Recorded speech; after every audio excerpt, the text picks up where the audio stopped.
অনিচ্ছাকৃত আরেকটি কথা বের হয়েছিল।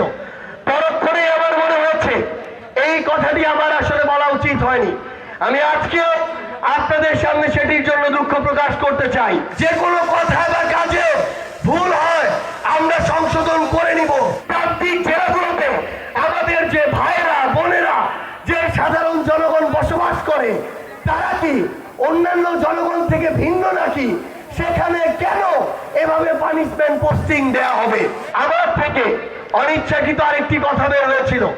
পরক্ষণে আমার মনে হয়েছে এই কথাটি আমার আসলে বলা উচিত হয়নি। আমি আজকেও আপনাদের সামনে সেটির জন্য দুঃখ প্রকাশ করতে চাই। তবে একটি গুরুত্বপূর্ণ বিষয় হচ্ছে, আমাদের এই রাষ্ট্র কাঠামোতে, আমাদের এই আমলাতন্ত্রে, আমাদের এই বিভিন্ন বাহিনীতে একটা কালচার আছে, একটা চর্চা আছে যে কেউ যদি কোনো জায়গায় অপরাধ করে, কোনো দুর্নীতির সাথে সম্পৃক্ত থাকে, কোনো সরকারি কর্মকর্তা কর্মচারী আমলা, তাকে পানিশমেন্ট পোস্টিং হিসেবে পার্বত্য চট্টগ্রামের, উত্তরাঞ্চলের নীলফামারী, লালমনিরহাট, পঞ্চগড়, ওইদিকে ভোলা, এইসব জেলায় পাঠিয়ে দেওয়া হয়। আমাদের এই রাষ্ট্র ব্যবস্থার কাছে প্রশ্ন, এই যে উত্তর, দক্ষিণ, পূর্ব, পশ্চিমের প্রান্তিক জেলাগুলোতে আমাদের যে ভাইয়েরা বোনেরা, যে সাধারণ জনগণ বসবাস করে, তারা কি অন্যান্য জনগণ থেকে ভিন্ন নাকি? সেখানে কেন এভাবে পানিশমেন্ট পোস্টিং দেয়া হবে? এই পানিশমেন্ট পোস্টিং এর মাধ্যমে কোন একজন অসৎ অফিসারের সাজা হতে পারে না।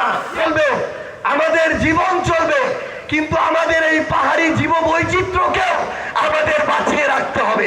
আপনাদের রক্তে সংগ্রাম, আপনাদের শরীরের জিনে সংগ্রাম, আপনাদের মনে রাখতে হবে আপনাদের এই লড়াই সংগ্রাম, আপনাদের এই জীবন, আপনাদের জীব বৈচিত্র্য পাহাড়ের সাথে ওতপ্রোতভাবে জড়িত। এই পাহাড়কে কেউ যেন ব্যক্তি স্বার্থে, পারিবারিক স্বার্থে ব্যবহার না করতে পারে। এই পাহাড়কে কেউ যেন সাময়িক আপনাদেরকে সুবিধা দিয়ে আপনাদের এই পাহাড় থেকে শুরু করে আপনাদের জীবনযাত্রাকে ব্যাহত না করতে পারে। দুই একদিন আর কিছু টাকার দিকে তাকিয়ে একটা পুরো জেলা, একটা পুরো অঞ্চলের জীব বৈচিত্র্য যেন কয়েকজন ব্যবসায়ীর কাছে কুক্ষিগত না হয়, এটা আপনাদেরকে সচেতন ভাবে লক্ষ্য রাখতে হবে। যে কোনো কথা বা কাজে ভুল হয় আমরা সংশোধন করে নিব। RICL TMX, যুগের পর যুগ স্থাপনা থাকে মজবুত। কথার সাথে কখনো গায়ে হাত দেওয়ার, মঞ্চ আগুন জড়িয়ে দেওয়ার,